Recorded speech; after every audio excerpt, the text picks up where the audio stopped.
couple days, these past couple days, so I can see it. But the fish look nice and healthy. Probably ready to eat, as you can see. Now she's moving.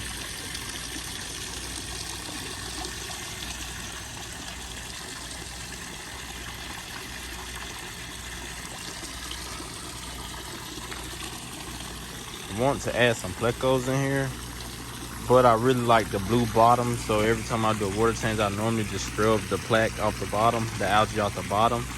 But let me know what you guys think. Maybe y'all could be able to help me out and see what I could add in here, because I'm already thinking about some bass and some stingrays. Yeah, I'm talking stingrays, real stingrays that get big too. This isn't gonna be this pool forever. This pool gonna get bigger and bigger. A lot of animals going back in here.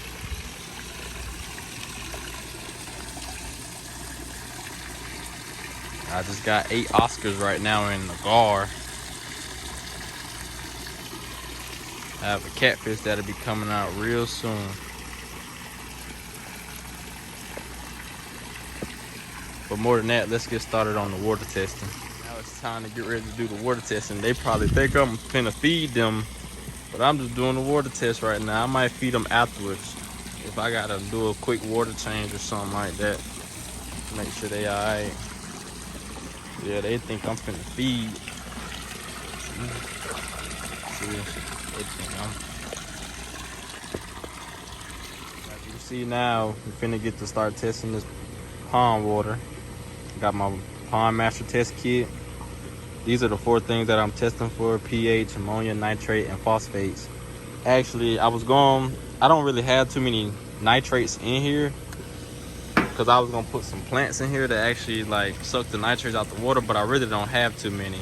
So 50-50, but I'm gonna add some plant structure in here just to like help the fish hide from predators. Like if I throw like some feeder fish in here or something like that, they can hide from predators, or some small fish, maybe something that can tilapia that'll multiply, and so I won't really have to feed my fish. But I like doing that, so more than the merrier. I got all of them right here. Got my 4 test tubes. I use this extra one right here just to scoop the correct amount out of this. This is what I use to scoop the water out of the pond. It's an old little fish thing. I use it kind of time. But yeah, let's go. Just get some water up out here. And yes, it's heated. So right now the temperature is like maybe 75, which is good, perfect. Now don't want it too hot, too cold. So we got all the water ready. Everything is ready to be tested. We're gonna start off with pH. I like to do pH first because it tells me if it's acidic or not, and I would like to know that, because if it's below 6.5, it's burning at that point to your fish, so you can actually kill your fish and burn them. Burn the gills and everything that get like small infections and stuff. And you can see that. But let's go ahead. What we're really looking for in it is 7.0. That's the ideal. That's what I like to go for. But if you got like river monsters in there, which I had before, you can stretch it an inch, or you stretch it maybe 0.5 a little bit, so 7.5 or maybe 8, with like red tails and a bunch of other Amazon type style fish. 6.0 I don't recommend. 6.5 maybe, but I don't like that. I like to keep mine at 7 even. Ammonia 0, but ammonia is I like to keep my nitrate 0 and phosphates at 0. But luckily, let's just start with this. Say add 5 drops, so add your 5, 1, 2. And then you're gonna shake it for about 5 seconds, my bad, excuse me.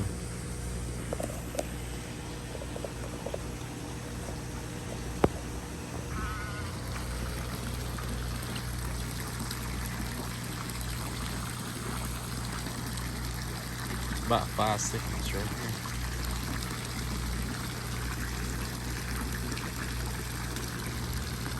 And there we go.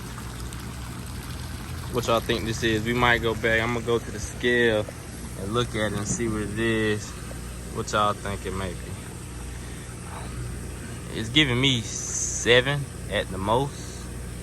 Or I could be colorblind. Let me make sure I ain't colorblind.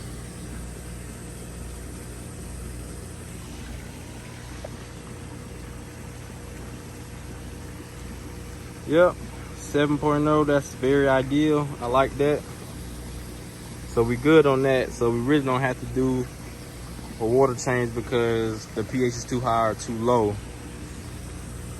Now let's test the ammonia. Now ammonia, you got 2 bottles. You got the first one. You got the second one. The second one is gonna tell you if your ammonia is too high or if it's at, or it's at 0 where it's supposed to be. I'm gonna add 8 drops to this.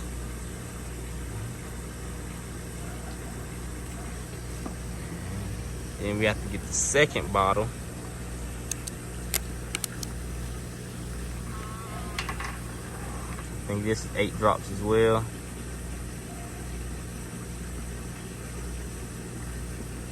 And now all we do, add the cap on. And now we just shake. Shake for about 5 seconds. That's all you need, honestly.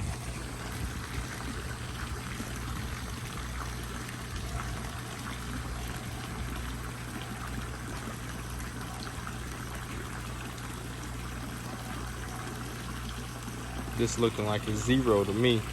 And that's what I like to see. Let's go back to the chart though. Go to the chart. You got 0, 0.25, 50, 1. You don't want to go no farther than 0. That's the perfect place to be. I check that.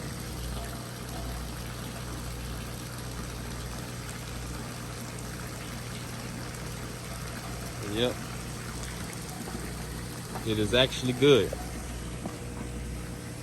Now we have 2 more to go, but I actually might just go ahead and do a water change just because I don't like the way it's not clear because of all this dirty rain and sticks and stuff. But I know why some of that is possible.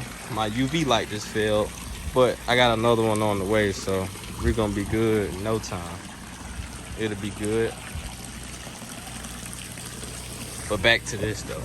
So now we tested nitrates. Let me move this out the way. Nitrates can also kill your fish if it's too much. Add our 5 drops. Got my 5. And let's shake it. It should be light blue. If it goes over 0, if it turns any different color than baby blue, you know you need to do a water change ASAP. Because tomorrow you might not have those fish. And that's what we like to see. Right there. Just as almost blue as the outline of the pool, somewhat. That's exactly what we like to see.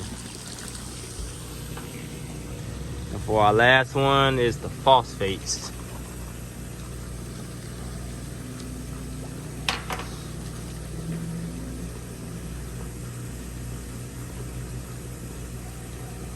Got my 6 drops.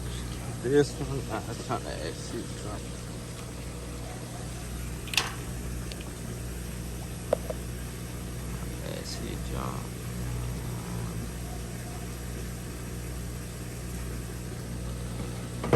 Hey.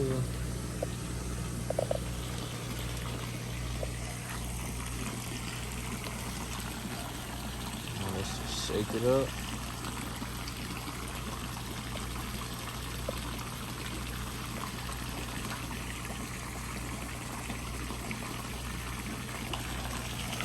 And for your phosphates, this really should not be more than 0. It's supposed to be 0 ppm, and you see it's kind of giving 1.1 ppm. So I think I'm gonna do a little water change today to actually kind of clarify some of that up and add some potion and stuff.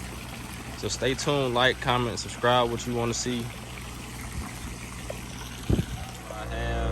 I just unplugged the pump, so I can do a small little water change, probably 25%, not too much. I ain't gonna take too much down today because it's probably gonna rain later from what the weather or the newscast said. So let's get to it.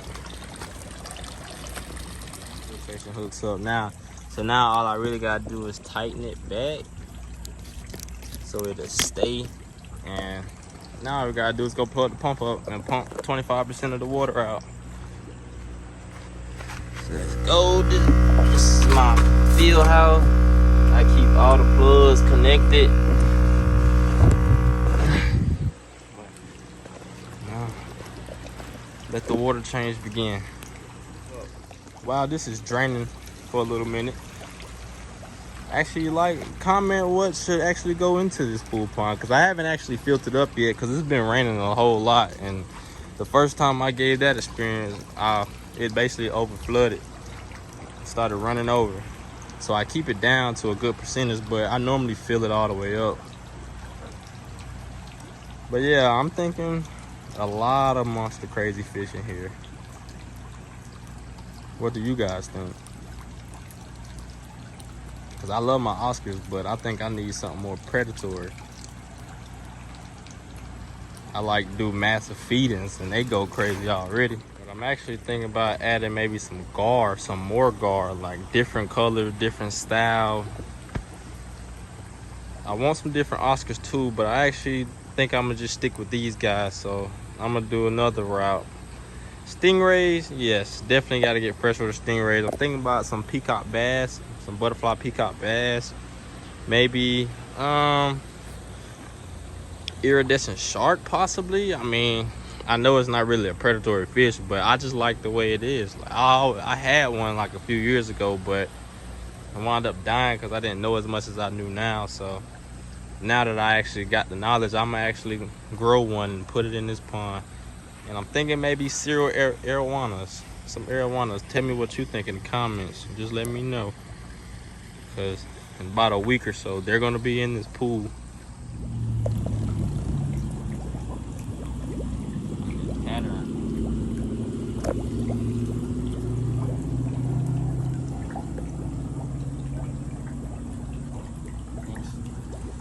Here's my little guard.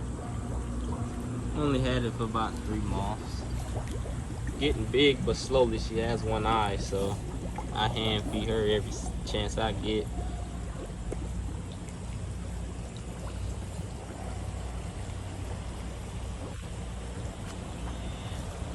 Oh.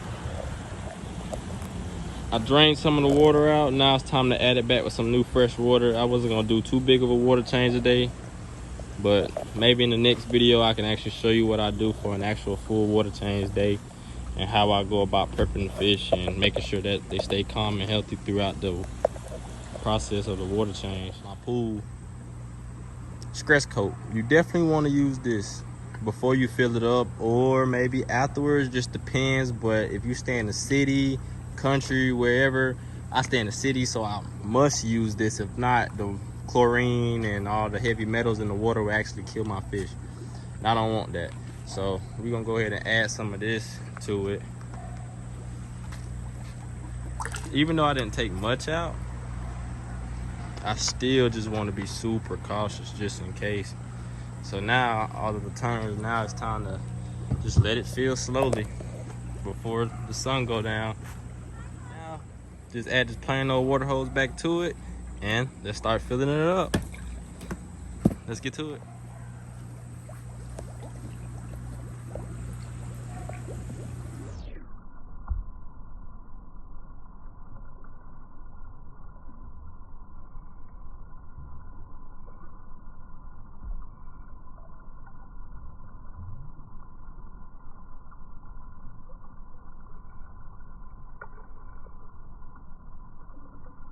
Now I'm going to cut the pump on while it's filling up so everything can get filtered through and it won't cause too much stress on the fish, but which I doubt because they're Oscars, but you want to take care of anything you got. I kind of use this method because I like how the water pours out, because it kind of aerates the water, which I got extra aerators just to help, because this is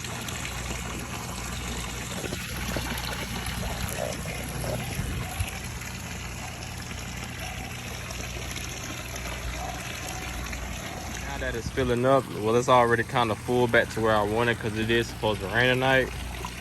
I was gonna do a feeding, but I already fed them a lot today and I didn't get that on footage, which I should have, but that's bad on my part. But the next video you will see some feeding action going on. So just stay tuned, like, comment, share what you think should be added into this new pool pond. With that being said, see you guys in the next video. Peace.